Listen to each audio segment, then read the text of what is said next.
Hello friends, Tally Prime की series में आपका स्वागत है। पिछले सेशन में हमने देखा किस प्रकार से हमने एक उधार परचेज वाली एंट्री की ट्रांजैक्शन की थी।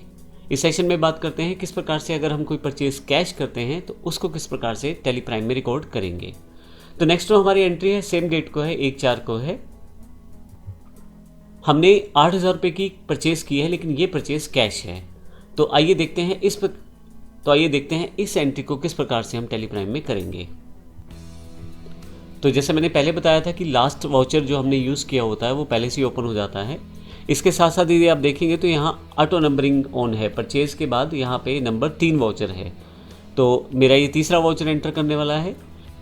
बाकी इन्फॉर्मेशन आपको वैसे ही डालनी है जैसे बाकी इन्फॉर्मेशन पिछले वाउचर में डाली गई है, जैसे सप्लायर का इनवॉइस नंबर, पार्टी का नाम, पर्टिकुलर्स इत्यादि।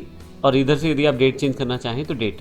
लेकिन अभी मेरा जो वाउचर है सेम डेट पे है, और लेकिन एक फ़र्क ये है कि इस बार कैश परचेज़ है। किसी कारण से अगर आपका परचेज वाउचर यहाँ सिलेक्टेड नहीं है, मान लीजिए मेरे पास कोई और वाउचर सिलेक्टेड है, तो ऐसे केस में मैं यहाँ पे परचेज यहाँ राइट हैंड से दिए गए परचेज बटन पे क्लिक कर सकता हूँ।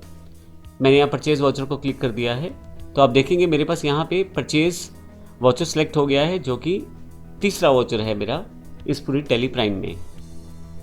अब यहाँ सप्लायर इनवॉइस नंबर पे यहाँ पे मैं जो भी सप्लायर का इनवॉइस नंबर है उसकी एंट्री कर सकता हूँ। तो यहाँ मैं सिंपल अपने रेफरेंस के लिए भी कैश 001 परचेज लिख देता हूँ। फिर से एंटर, नीचे की तरफ अपडेट आ जाएगा आपके पास। पार्टी का नाम, अब यहाँ पे आपके पास जो अकाउंट है वो कैश है, क्योंकि मैंने यहाँ कैश परचेज़ किया है।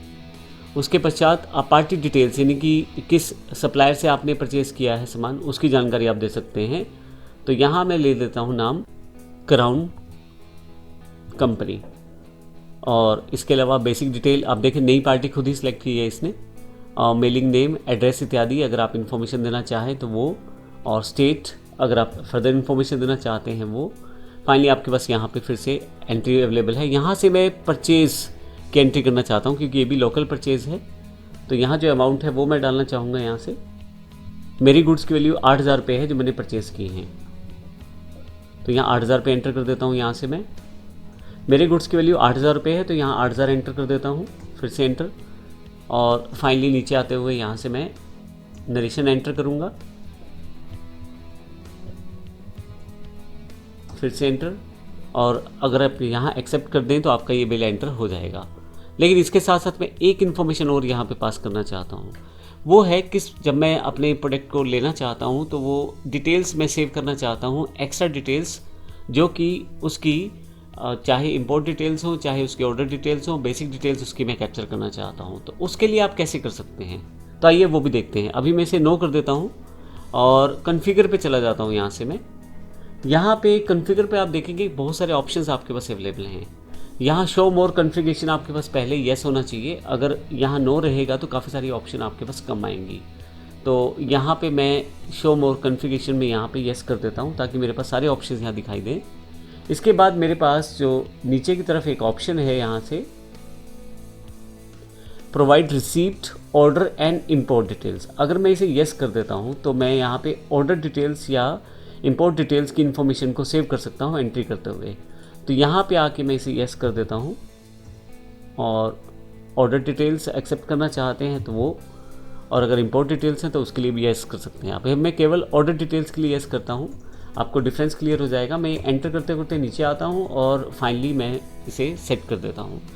बाकी सारी एंट्री सेम होने वाली है। मैं नीचे एंटर करते हुए आ रहा हूँ। यहाँ से आप देखेंगे, यहाँ पर रिसीप्ट डिटेल्स इन्फॉर्मेशन है आपके पास। आप किस तरह से अपना जो माल प्राप्त करना चाहते हैं, और अगर आपने रिसीप्ट नोट आपको कोई प्राप्त हुआ है तो उसकी इन्फॉर्मेशन आप यहाँ फिल कर दें। रिसीप्ट नोट डॉक्यूमेंट, यानी कि जैसे बिल्टी या चालान वगैरह होता है, उसकी इन्फॉर्मेशन आप यहाँ दे सकते हैं। जो डेस्टिनेशन है, किस गाड़ी से सामान आने वाला है, उसका नंबर अगर आप चाहें तो वो फिल कर सकते हैं। बिल ऑफ लैंडिंग अगर आपके पास है, मोटर व्हीकल नंबर इत्यादि, और डेट इत्यादि की इन्फॉर्मेशन आप यहाँ दे सकते हैं। ऑर्डर डिटेल्स में भी आप अगर टर्म्स ऑफ पेमेंट कुछ इन्फॉर्मेशन डिसाइडेड है तो वो दे सकते हैं। Other reference, terms of delivery अगर कुछ हैं तो वो भी आप यहाँ स्पेसिफाई कर सकते हैं। मेरे पास एक खाली है, मैं खाली कर देता हूँ यहाँ पे। तो आप देखेंगे बाकी एंट्री सारी सेम है, केवल उस इन्फॉर्मेशन को अलग से टैली द्वारा पूछा गया है, और वो आपकी इस पर्टिकुलर एंट्री के साथ सेव हो जाएगी। तो इस तरह से हम टैली में देखेंगे छोटे छोटे ऑप्शंस, जिनको ऑन करके हम काफ़ी सारी इन्फॉर्मेशन को सेव कर पाएंगे हर एक वाउचर के साथ। तो ये हमने देखा था कॉन्फ़िगर में जाके हमें किस प्रकार से इस ऑप्शन को सिलेक्ट करना है। आप कॉन्फ़िगर पे जाने के लिए शॉर्टकट की F12 का इस्तेमाल कर सकते हैं। F12 की से आप यहाँ पे आ जाएंगे और इसके बाद आप यहाँ पे ध्यान रखिए शो मोर कॉन्फ़िगरेशन में येस होना चाहिए, तभी आप प्रोवाइड रिसीप्ट ऑर्डर और इंपोर्ट डिटेल्स की इन्फॉर्मेशन को आप येस कर पाएंगे। और अगर आप ये डिटेल नहीं देना चाहते हैं तो आप नो कर दीजिए, ताकि बाकी वाउचर्स में मेरे पास ये ना पूछे। तो मैं यहाँ एंटर करके फिर से वापस आ जाता हूँ और फाइनली एंटर करते हुए यहाँ से मैं एंटर करता हूँ और नरेशन जो मैंने दी है और फाइनली एक्सेप्ट, तो ये मेरी एंट्री हो जाती है। तो इस प्रकार से देखा हमने, पिछले सेशन में हमने क्रेडिट एंट्री को देखा था परचेज़ की, और इस सेशन में हमने कैश एंट्री को देखा है परचेज़ की। तो इस प्रकार से हम परचेज़ कर सकते हैं। धन्यवाद।